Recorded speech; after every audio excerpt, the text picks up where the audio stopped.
iniciando o vídeo.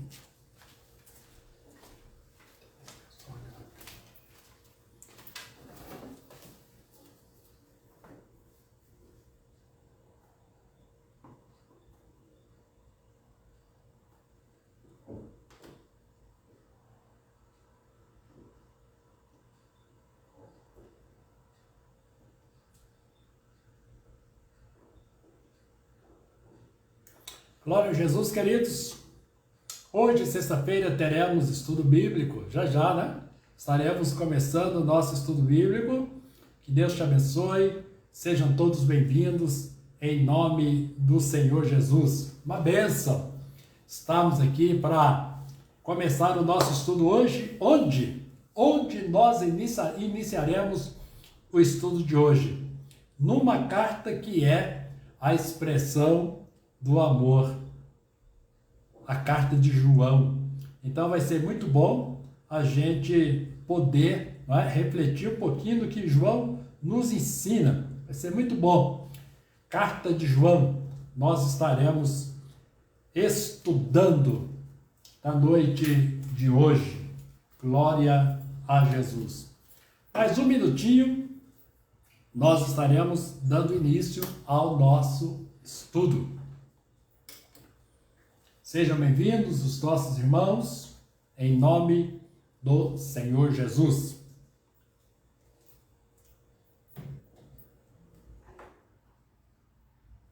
Glória a Jesus. Evangelho de João, apóstolo do amor. Tem muita coisa para nos ensinar nessas três cartas. E nós vamos começar hoje a primeira carta dele. Tem um hino, uma oração. Nós temos um hino que é uma verdadeira oração. Cantava esse hino, cantava lá em 1900 e antigamente cantava muito esse hino. Era uma verdadeira oração. Eu me recordo, eu era criança, bem pequena, mas nasci num lar evangélico, então desde criança a gente ia para a igreja. E eu me recordo, a igrejinha lá no interior do estado de Goiás, Cavalcante, lá no pé da serra, a luz de vela, a luz de lampião, era uma coisa, uma novidade, né, de lampião naquela época, mas a luz de vela, de lamparina e às vezes de lampião, nós cantávamos muito esse hino, especialmente às quartas-feiras, que era dia de estudo bíblico. Enquanto, ó Salvador, teu livro ler, meus olhos vem abrir. Te quero ver além da mera letra. O que, Senhor, nos revelaste em teu imenso amor. E aí, o segundo verso, tem dois versos. O segundo verso diz: à beira-mar, Jesus, partiste o pão, satisfazendo ali a multidão. Da vida, o pão és tu, Senhor. Vem, pois, satisfazer a mim. Então, todas as quartas-feiras, eu me recordo, dia de estudo bíblico, a gente cantava esse hino antes do estudo. Para quem conheceu esse hino, conhece esse hino, talvez nem recordava mais dele, a música é essa aqui, ó.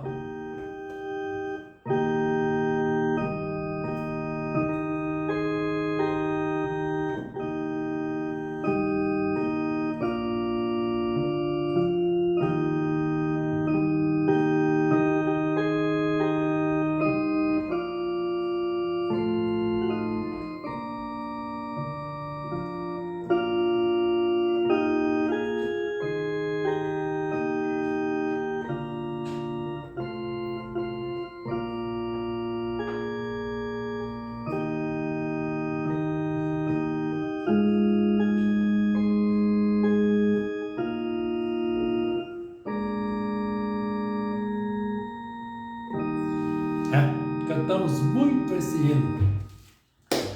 Enquanto, ó Salvador, teu livro ler, meus olhos vêm abrir, porque eu quero ver além da mera letra o que nos ensinaste em teu imenso amor. Muito bem, queridos, glória a Jesus, sejam todos bem-vindos nesta hora, quando estamos aí. Hoje é apenas uma palavra introdutória, mas que palavra introdutória no Evangelho nessa carta de João. A gente chama de prólogo, né? Está escrito prólogo, lá essa introdução que ele faz à carta, nos 4 primeiros versos, mas que mensagem, que palavra bendita nós temos na introdução dessa carta. É uma coisa diferente, né? Uma carta diferente daquelas que nós estamos acostumados a ver e a ler, como, por exemplo, as cartas de Paulo, porque nas cartas de Paulo tem saudação, ele tem aqueles cumprimentos introdutórios, lá no final ele tem aquela saudação. Aqui não tem nada disso, na carta 1 João. E ele usa muito uma expressão, filhinhos, filhinhos, filhinhos. Essa expressão é característica dessa carta, filhinhos, o que dá a entender que ele está escrevendo essa carta até para um grupo pequeno, de pessoas muito íntimas dele, tem muita comunhão, ele fala muito em comunhão. Comunhão é uma palavra-chave neste evangelho, e ele já começa falando muito na palavra comunhão, uma palavra que muitos crentes ainda não entenderam, preferem caminhar sozinhos, estar sozinhos.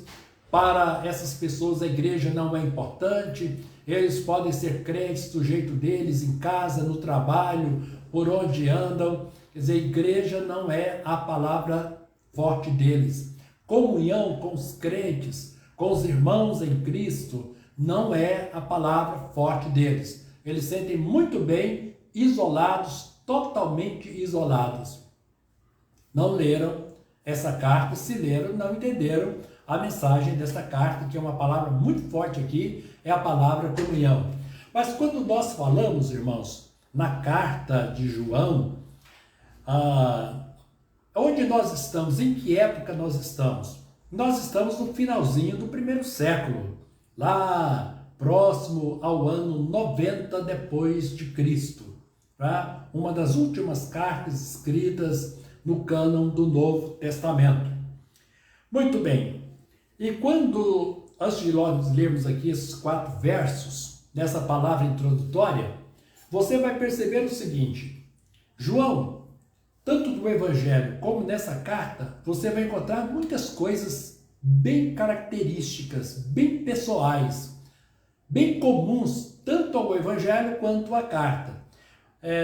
Por exemplo, a forma como ele inicia tanto o Evangelho como a carta, ele inicia falando sobre a divindade de Jesus. Lá no Evangelho diz: no princípio era o Verbo estava com Deus e o Verbo era Deus. Aqui na carta ele começa: o que era desde o princípio, aquele que era desde o princípio, né? Esse princípio que ninguém sabe, princípio de tudo, né? Princípio de todas as coisas, que a gente não tem condições de determinar há quanto tempo esse princípio está distante de nós. Mas ele mostrando que é a eternidade de Jesus. E este, queridos, é o foco nosso, não é? Esse é um ponto altíssimo da nossa fé. Saber que o Cristo que nós invocamos, esse nome tão precioso que nós invocamos o tempo todo, no culto de domingo agora passou, a mensagem, o tema da mensagem foi exatamente essa: o poder que há no nome de Jesus, né? Porque nós usamos tanto este nome, as razões desse nome está no coração do povo de Deus, o tempo todo a gente está pronunciando o nome de Jesus, mas há um peso de responsabilidade quando nós invocamos esse nome. Não é o meu nome, não é o nome de um amigo qualquer, de um camarada qualquer, é o nome do Senhor de toda a glória, aquele que sempre existiu, né? Desde a eternidade ele existiu, e todas as coisas vieram à existência por intermédio dele. Muito bem, então João, tanto no seu evangelho quanto aqui na sua carta, o foco dele é essa eternidade de Jesus, né? E eternidade em Cristo Jesus é o que todos nós mais desejamos, mais queremos. E aí, meus queridos irmãos, ele vai apresentar ainda ao longo dessa carta a importância da encarnação de Jesus. Isso é exatamente isso. O fato de Jesus ter o mesmo corpo que eu tenho, que você tem. esse corpo humano de carne, de ossos, esse corpo que sente cansaço, fome, sede, este corpo que precisa de cuidados, que está cheio de limitações. Jesus teve esse corpo. E ele aqui enfatiza muito a existência da encarnação de Jesus. Por que esse foco é importante aqui na carta de João? Dando assim um panorama, né? Uma visão panorâmica dessa carta. Por que isso aqui, queridos, é importante? Porque naquela época tinha um grupo que negava essa humanidade de Jesus. Né? Eles queriam enfatizar tanto a divindade de Cristo que achavam que ele não era humano. Esse corpo de Jesus era apenas aparente. Aí joga por terra um dos pontos sagrados da fé cristã. Que ponto sagrado é esse? É que Jesus tinha um corpo, como nós temos, e ele pôde se identificar conosco, interagir conosco, essa empatia, essa simpatia de Jesus com as nossas dores, os nossos sofrimentos, as nossas dificuldades. Jesus em tudo foi tentado, só não pecou. Então, quando você diz para ele: Senhor, essa carga está pesada, eu não estou suportando este fardo, Senhor Jesus, me socorre. Quando você faz essa oração, Jesus, me socorra, ele sabe que você está pedindo, porque como homem, ele viveu na carne essas angústias que todos nós temos. Então, se você joga essa humanidade por terra, que o corpo de Jesus não era verdadeiro, é só aparente, nós temos uma outra forma de dizer isso, né? Docetismo.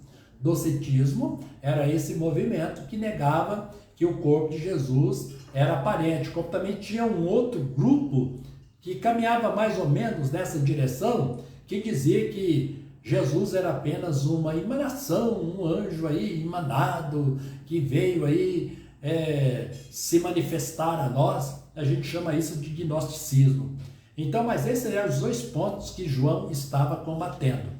Tira esses nomes da nossa frente, né? Docetismo, tira gnosticismo da nossa frente, e João está focando para nós essa humanidade de Jesus.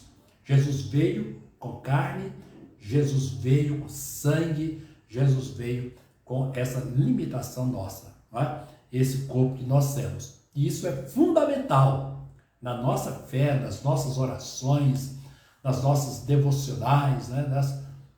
No nosso clamor diante de Deus. E aí, queridos, vai dizer o seguinte: nós queremos viver. A morte não é a nossa realização. A sepultura não é a nossa realização. A nossa realização é a vida. Tem vida depois da sepultura? Tem. Tem vida depois da morte? Tem. Muito melhor do que a vida, por mais excelente que seja, nos dias atuais. Lá ela é muito mais dinâmica. Lá ela tem uma outra dimensão muito maior. Mas esta vida que nós tantos queremos só é encontrada em Jesus. E essa é uma das tônicas aqui nessa carta, que também é lá no Evangelho. Não é? A vida se origina em Jesus. Ele vai falar muito sobre a permanência nessa fé. Não pode ser volúvel. Se você abraçou Jesus como Salvador, eu abracei Jesus como Salvador, nós não podemos ser volúveis. Hoje estou firme, amanhã não. Depois eu volto à firmeza, busco a presença de Deus, depois eu me esfrio. Um dia quente, outro dia gelado. Não, não, não. Nós queremos uma permanência em Cristo Jesus. Tanto o Evangelho quanto a carta vai nos ensinar muito sobre isso. Não é? E aí, como também vai falar da importância dessa mensagem da palavra de Deus permanecer na nossa vida. A nossa mente, queridos, tem que ser alcançada, contaminada com essa palavra.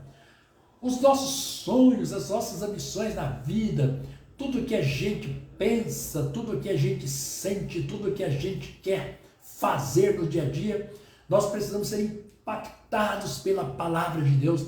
Ela precisa estar presente em nós no nosso viver 24 horas por dia. João fala sobre isso e na sua carta também ele enfatiza sobre isso. Qual é outro ponto comum, tanto no Evangelho quanto a carta?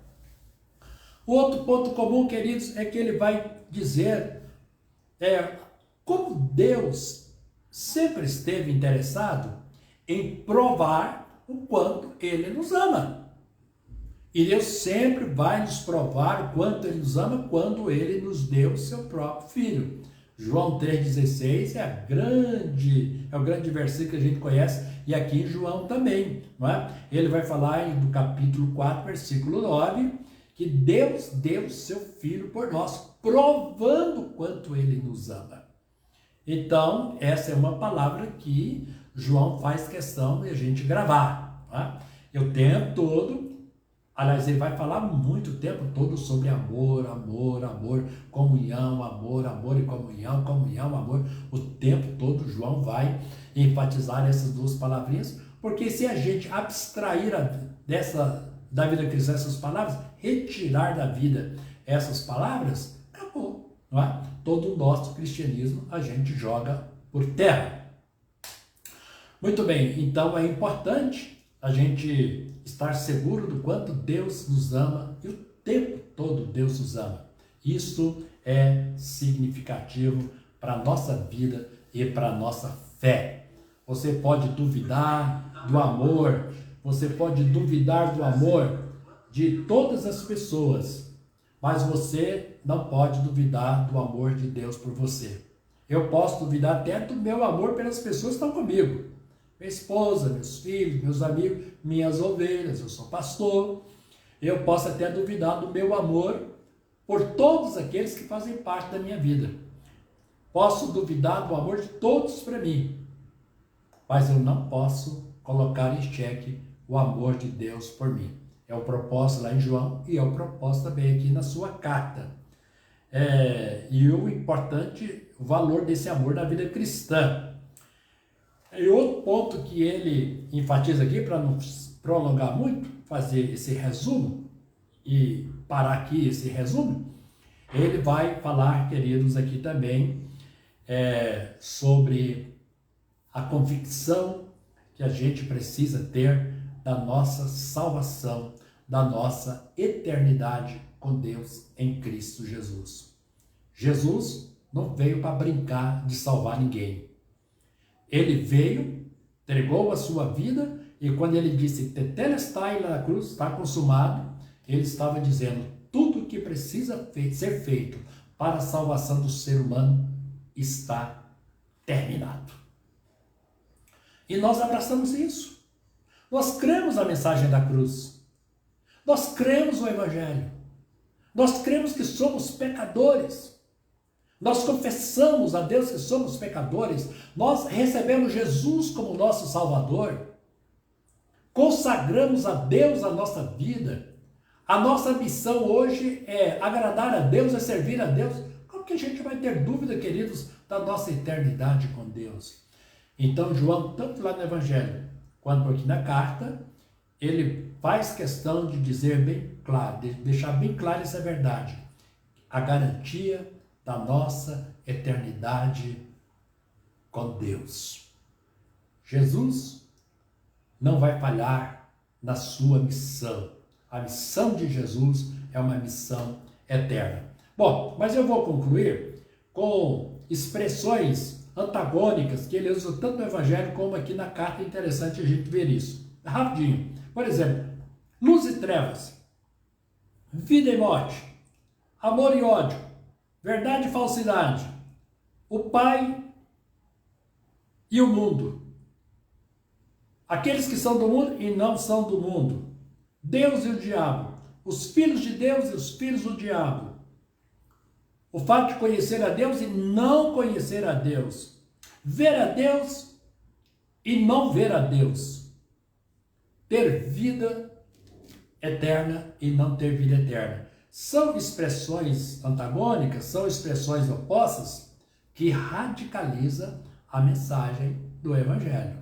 Não é? É como muitos dizem, não existe uma mulher mais ou menos grávida. ou tal, não está grávida. Então a nossa fé, também a Bíblia radicaliza. João radicalizou no Evangelho e ele radicaliza também aqui nas 3 cartas que ele escreve. Não é? Ou é de Deus ou é do mundo. Ou é de Deus ou é do diabo. Ou expressa a verdade ou fica na mentira. Ou você está na luz ou nas trevas. Ou você tem a vida ou está em a morte. Ou você vive a expressão do amor ou você vive do ódio. Não é? É por aí. Quer dizer, são verdades opostas, né? E aqui não tem jeito de conciliar essas verdades. É ou não é. Bom, meus queridos irmãos e irmãs, vou ler então os 4 primeiros versículos e a nossa reflexão fica neles. Mas olha que mensagem João nos traz nessas palavras introdutórias, né? Nesse prólogo. Olha que palavra. Vamos lá? Evangelho, carta de João, perdão. Evangelho é outra coisa. Carta de João, capítulo 1, versículos de 1 a 4. O que era desde o princípio? O que temos ouvido? O que temos visto com os nossos próprios olhos? O que contemplamos e as nossas mãos apalparam? O que nós temos ouvido com os nossos ouvidos? O que nós temos visto e contemplado com os nossos próprios olhos? E o que nós apalpamos com as nossas próprias mãos? É um testemunho pessoal. Ele começa com um testemunho pessoal. Com respeito ao verbo da vida. No princípio, o verbo da vida. E a vida se manifestou e nós a temos visto e dela damos testemunho. E vou anunciamos a vida eterna, a qual estava com o Pai e nos foi manifestada e nos foi revelada. E bom anunciamos. Então o que nós vimos, ouvimos e nós apalpamos, porque nós fomos testemunhas auriculares, ouvimos e ouvimos, então esse testemunho nós passamos para vocês. Anunciamos também a vós outros para quê? Então tem uma finalidade aqui, não é? Tem um propósito aqui. Para que vós igualmente mantenhais comunhão conosco. Para que vocês tenham comunhão conosco. Ora, a nossa comunhão não é qualquer uma, não é? Não é comunhão de rodinhas de amigo de bar. Ou de que tem outros propósitos na vida. Aqui, queridos, o assunto é Deus. Aqui é salvação. Aqui é eternidade. Ora, a nossa comunhão é com o Pai, com o seu Filho, Jesus Cristo. Estas coisas, pois, vos escrevemos, estamos anunciando por vocês por escrito, para ficar por escrito, para que, olha o propósito, reenfatizando o propósito, para que a nossa alegria seja completa. Bom, que riqueza, né? A palavra de introdução aqui desta carta. O que ele, queridos, quer nos dizer aqui? Primeira coisa que ele quer nos dizer aqui, queridos, é que a nossa comunhão com Deus é possível. É possível a nossa comunhão com Deus. Eu sei que quando a gente fala de comunhão, você está falando em grupos selecionados, né? Nós somos seletivos com as pessoas com as quais nós gostamos, nós sentimos bem. E de vez em quando você vai lá na sua lista e parece que dá risca alguns nomes. Vou tirar você da minha agenda. Não vou te odiar, mas também não quero ter comunhão com você, né? Acabou aquela amizade, aquela intimidade.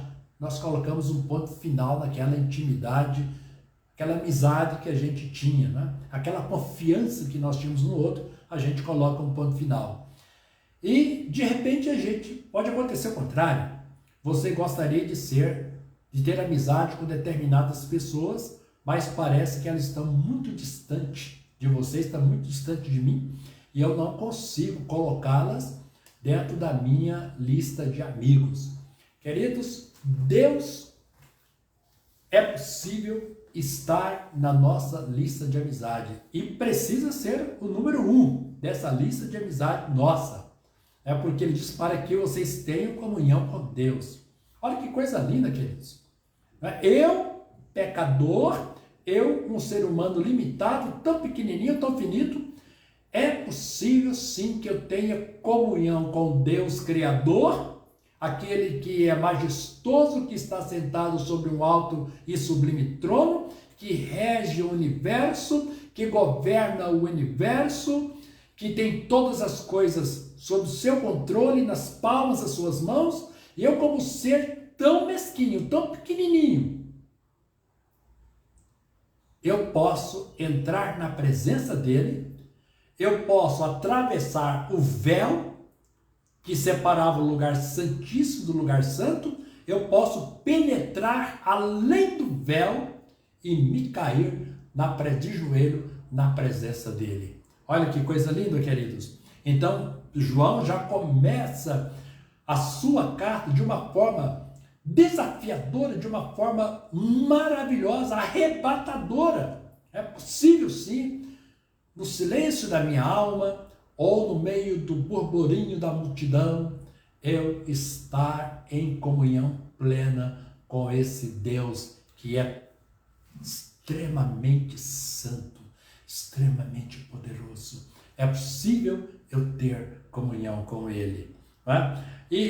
Mas preste atenção aqui, a gente vai falar um pouquinho já sobre isso, mas para João falar dessa possibilidade, ele vai usar os verbos aqui sensoriais. É o verbo ver, o verbo ouvir, volta para o verbo contemplar e o verbo apalpar. Então veja só que todos esses verbos são sensoriais. O que ele está querendo dizer com isso? É que nessa possibilidade de comunhão nossa com Deus, é uma comunhão palpável. É uma comunhão que nós podemos sentir, que pode extravasar a nossa alma.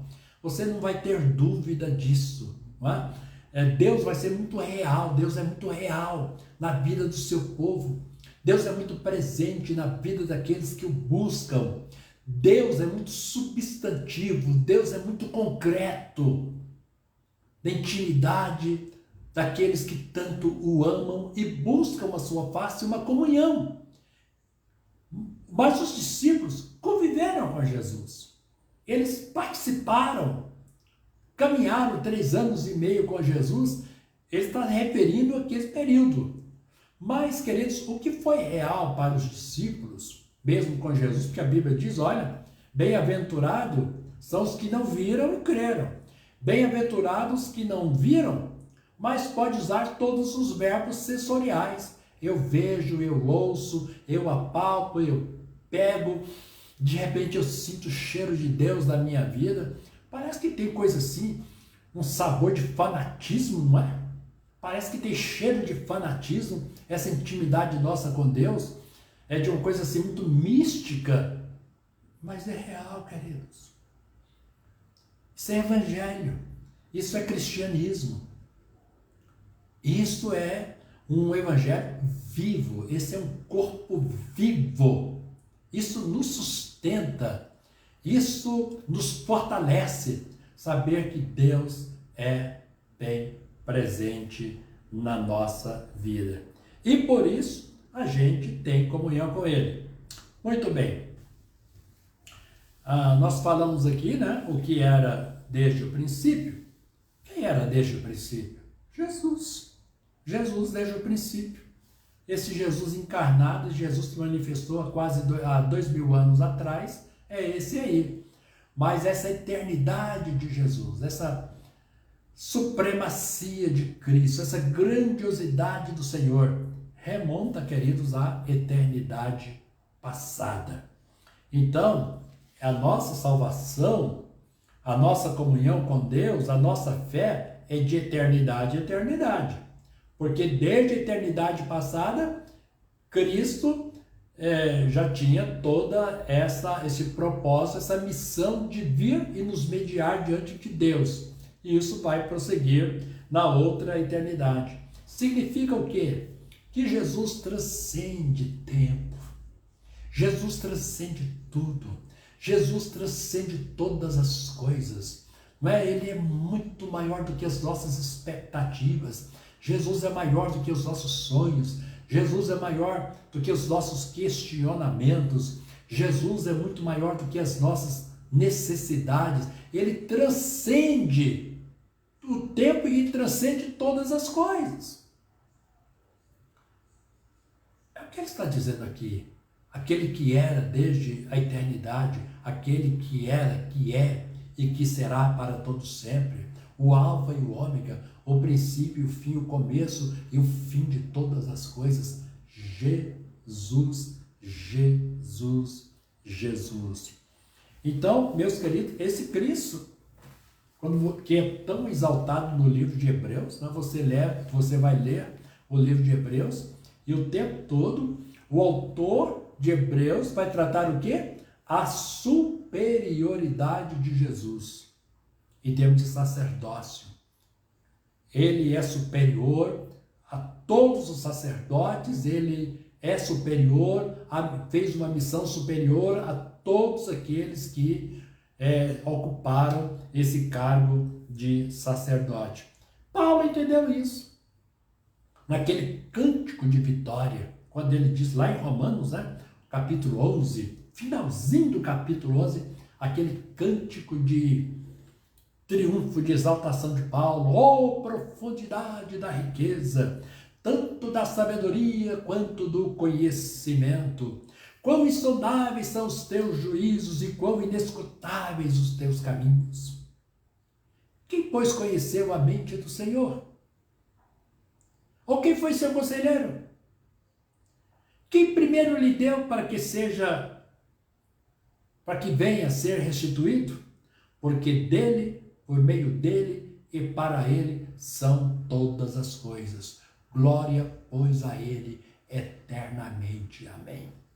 Então, essas riquezas profundas, insondáveis pela mente, pelo espírito inquiridor do homem, queridos, é a dimensão de Cristo. Não sabemos a dimensão do universo, mas ele é imensuravelmente maior do que o universo em toda a sua amplidão. Muito bem. Cantamos muito aquele hino, né?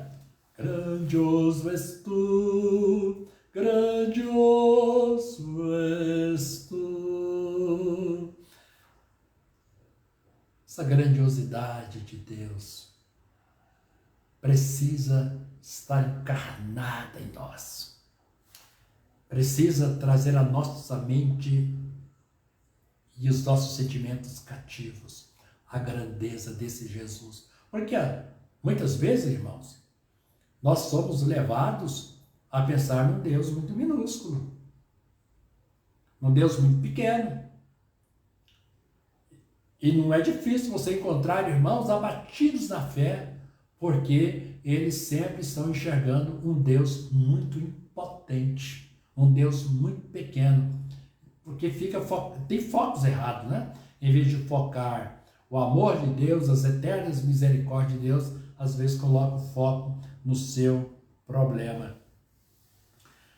Paulo também entendeu isso quando vai falar, queridos, sobre a grandeza de Jesus, lá em Filipenses, no capítulo 2, versículo 9, pelo que também Deus o exaltou sobremaneira e lhe deu um nome que está acima de todo nome, para que ao nome de Jesus se dobre todo o joelho, nos céus, na terra e debaixo da terra. Todo joelho, nos céus, na terra e debaixo da terra, se dobrará diante de Jesus, e toda língua confessará que Ele é Senhor, que Ele é soberano, que Ele é majestoso, que Ele é magnífico, que Ele é único, que Ele é singular.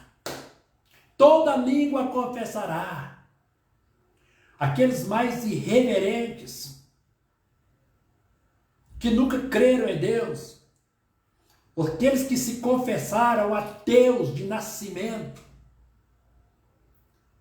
estarão diante dele e vão confessar com sua própria boca, com a sua língua, que ele é o Senhor da glória, o dominador que subjuga todos e todas as coisas, inclusive o inferno, Satanás e todos os demônios se curvarão diante dele, se curvarão e confessarão isso para a glória de Deus Pai.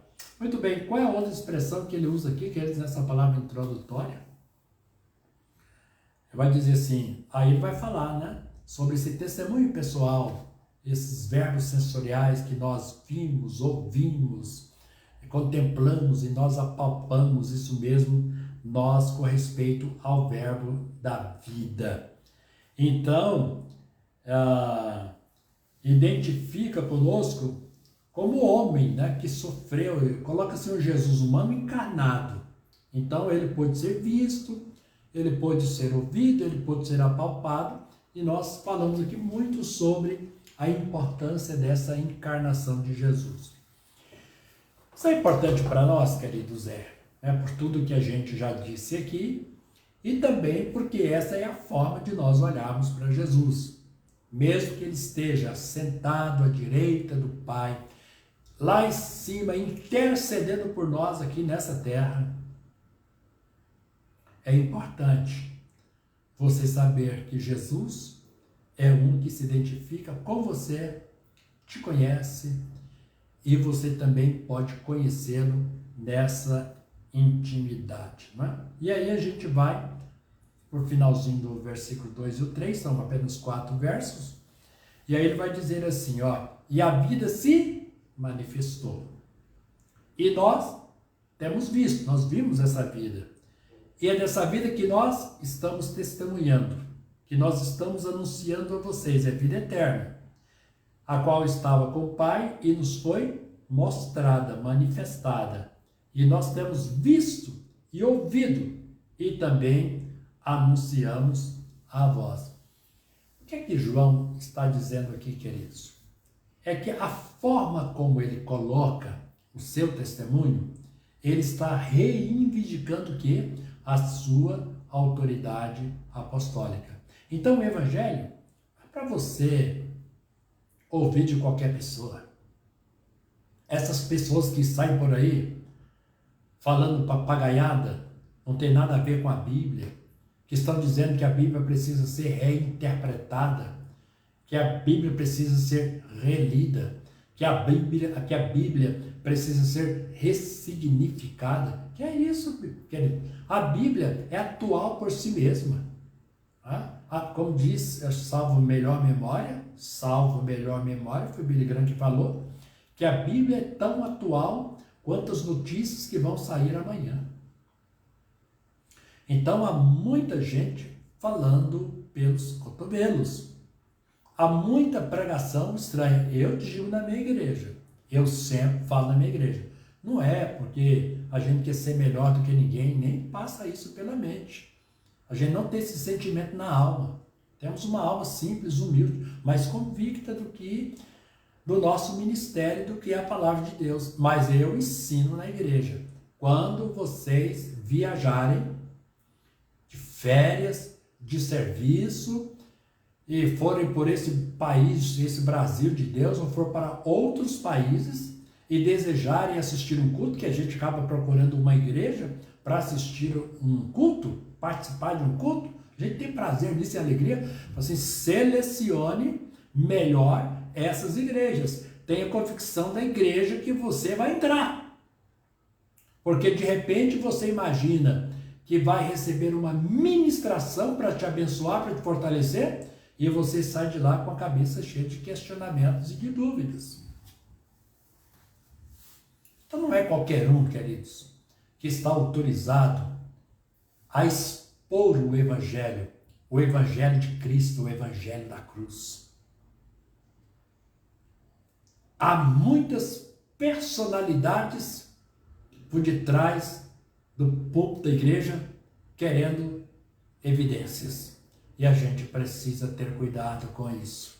E aí, quer arranjar novidades para trazer para a igreja, para convencer o povo, e até um evangelho fácil, né? Um evangelho fácil que possa atrair multidões para a sua igreja. Mas quando você prega sobre a cruz, prega sobre o pecado, prega sobre a santidade, prega sobre a consagração, que você precisa abandonar esse mundo, que você precisa dar as costas para esse mundo, é que ou é Deus ou é o diabo, aí muita gente que não quer essa mensagem, sabe de uma coisa, nessa igreja ele não vai entrar mais. Tem N igrejas aí ele prefere uma igreja que pregue prosperidade, que não tem problema, você pode viver do jeito que você quiser, Deus te ama, você pode viver relapso, a forma relapsa, sem compromisso com Deus, sem compromisso com a cruz, sem compromisso com nada, você pode viver que está tudo bem. E não é assim. Nessas palavras aqui, o que é que o apóstolo está reivindicando? A sua autoridade apostólica.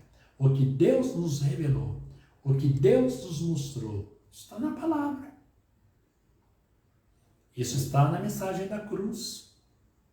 Isso está na nova vida, uma proposta nova que Deus nos apresenta. E esse caminho não é fácil para ninguém. Aqui que não tem caminho largo, não.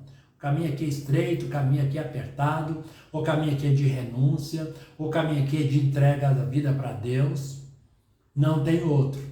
Então, esta autoridade apostólica, e nós hoje reivindicamos essa autoridade nas Escrituras Sagradas.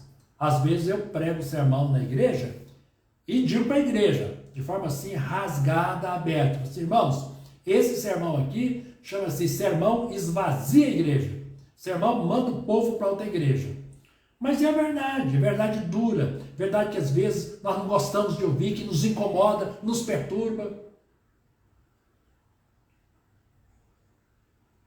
que nos tira da zona de conforto, nos desafia na nossa zona de conforto.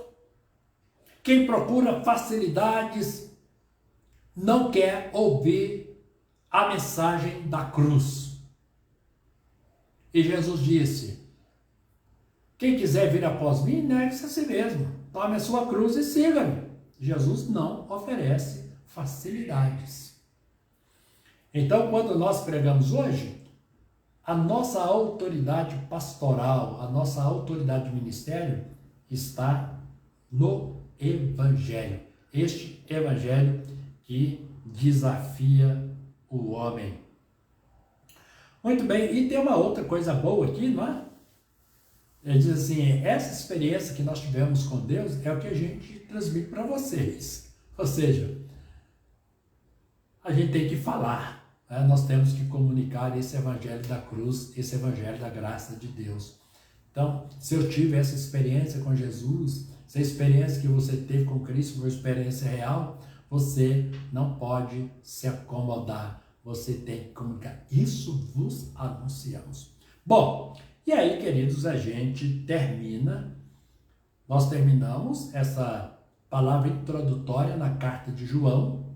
De que forma nós vamos terminar essa carta? Com o finalzinho do versículo 4, que é uma realidade, 3 e 4, né?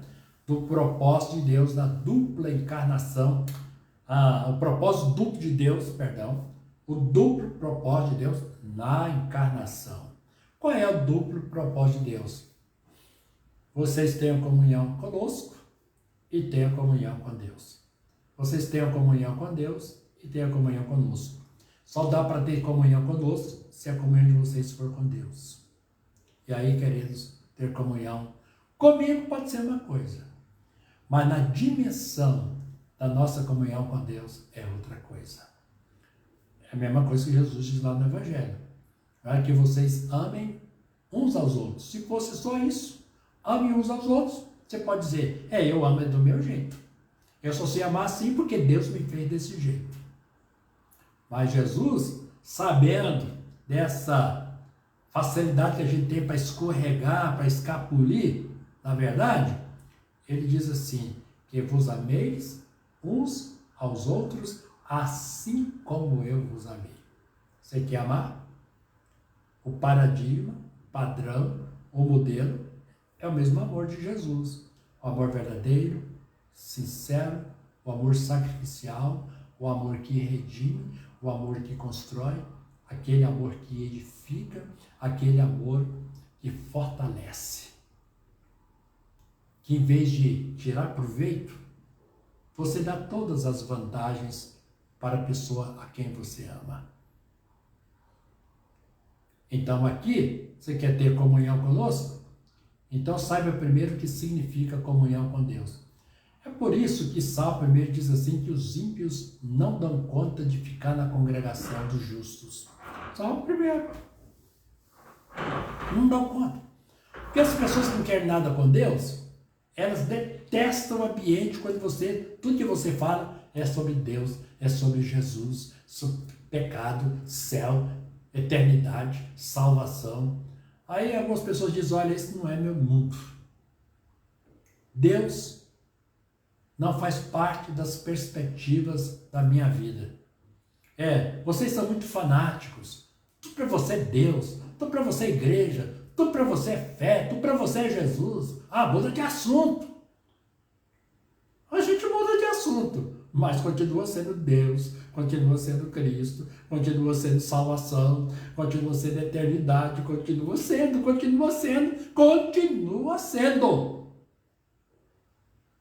E aí, meus queridos, é o que Jesus diz, as trevas não têm comunhão com a luz. Se você está na luz e outras pessoas estão nas trevas, essa luz vai incomodar, essa luz vai perturbar. Tá? Vai perturbar essas pessoas. Então ele diz o seguinte, quer dizer, o propósito da encarnação de Jesus é essa comunhão dupla, no sentido vertical com Deus e no sentido horizontal com os salvos. Mas essa horizontal é regida pela vertical. Nós não queremos uma comunhão superficial, comunhão para falar só de futebol, para falar de novela, para falar mal de política, para só falar de pandemia. Já chega, queridos, tem coisa melhor para a gente falar, não é? Tem coisa melhor para a gente falar. Muito bem. Qual é a grande lição nesse sentido de comunhão dupla? Qual é a grande mensagem? Você sabe que tem muita gente que caminha sozinho. Você sabe que tem muita gente isolada, distante, perdida no tempo e no espaço. Elas não dão conta de ficar dentro do grupo, se aproximar das pessoas. Elas preferem caminhar a vida cristã, a vida de fé, do jeito delas, sozinhas. Que é isso, cara? Não caminhe sozinho. Não fica longe, não fica distante. Vem para perto. Chega perto da gente. Vem aqui, vem me dar um abraço. Me permita te abraçar. Permita comunicar com a sua alma as coisas boas de Deus, te abençoar, te fortalecer. E aqui tem algumas palavras, algumas expressões que até já virou chavão, mas que vale a gente relembrar. Juntos nós vamos mais longe, verdade. Sozinho, a gente vai ter mais dificuldade. Juntos, nós somos melhores, verdade. Nós somos melhores juntos, unidos, nós somos melhores. Isso é fruto de quê? De comunhão. Então, por quê? Porque, me diga, eu vou insistir em caminhar sozinho. Olhe para a cara de um, não gostei.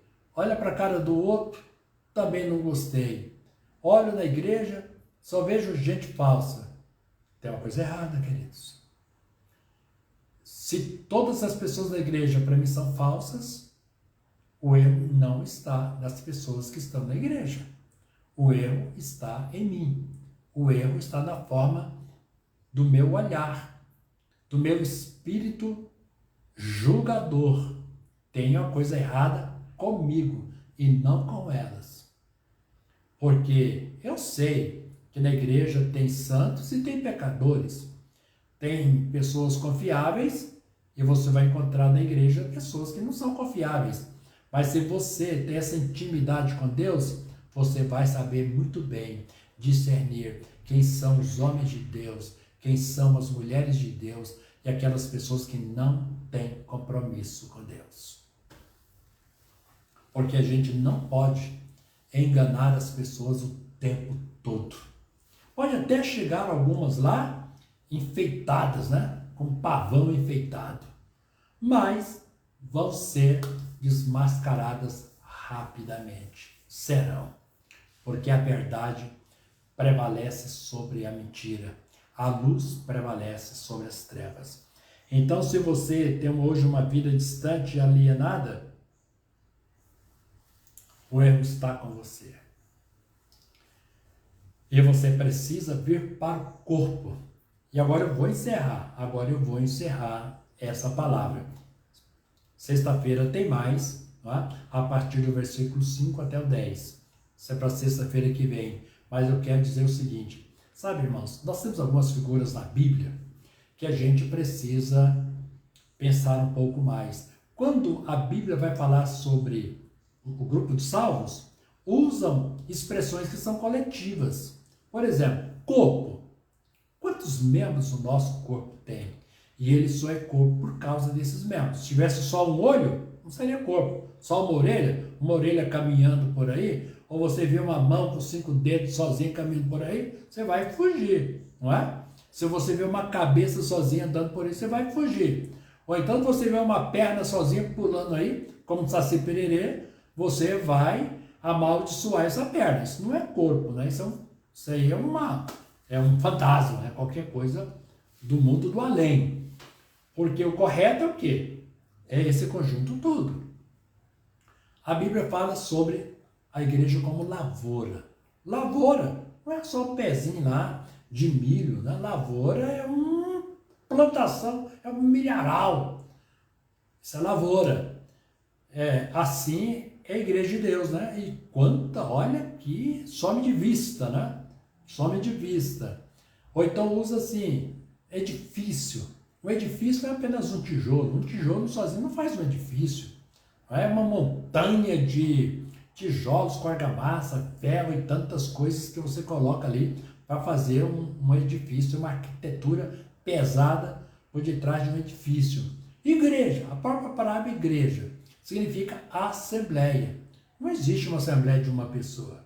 Tá? Quando você fala assembleia, você visualiza um grupo de pessoas. E de repente, essa assembleia pode ser macro, né? Muito bem. Então são ideias coletivas. Então quando se fala sobre povo de Deus, a ideia é sempre coletiva. E nessa coletividade, a gente não pode se isolar dela. Tá? Não se pode. Você até pode, mas não deve, né? Pode, mas não deve. E se fizer, vai fazer com muito prejuízo. Muito bem, queridos, chegando aqui ao final, deixa eu ver aqui alguma coisa. Irmão Garcia falando aqui sobre a nossa reforma protestante. Deixa eu ver aqui, irmã Poliana. Boa noite, irmão Marcelo Alves. Irmã Pastor Apolinário, meu pastor, que saudade. Manoberta também sempre presente, Manoêmia.